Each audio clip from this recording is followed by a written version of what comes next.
Maaga nga ako nagising kahit umaga na ako natulog. Pupunta kasi ako sa palengke para bumili ng ibang kailangan ko para sa Siosay Unlimited. Habang naglalakad nga ako ay meron nagsisiga kaya naman nasinghot ko talaga yung usok ng siga niya.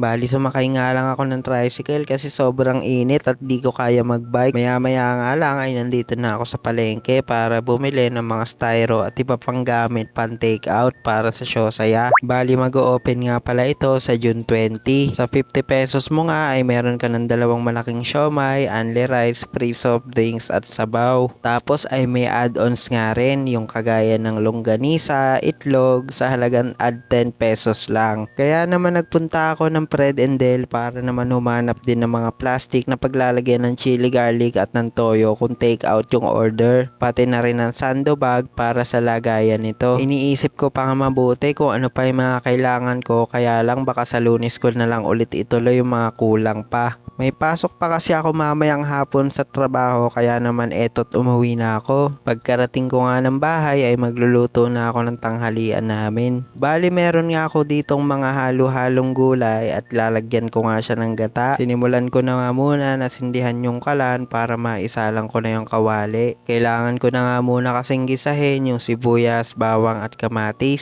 Sa ating mga Pilipino kasi ay hindi mawawala ang paggisa sa proseso ng pagluluto. Dahil dun din talaga lumalabas yung tunay na lasa ng niluluto natin. Kaya nang halos malamog na yung mga ginisa kong aromatics ay sinunod ko na inilagay itong mga gulay. Nilagay ko na nga din ang pork cubes para talagang malasa at paminta sa magic sarap. Hinalo ko na nga lang ng mga ilang minuto tapos tinakpan ko para maluto ng bahagya ang ating mga gulay. Hindi ko nga napansin na nakasum pala yung camera kaya naman sobrang lapit ko sa video.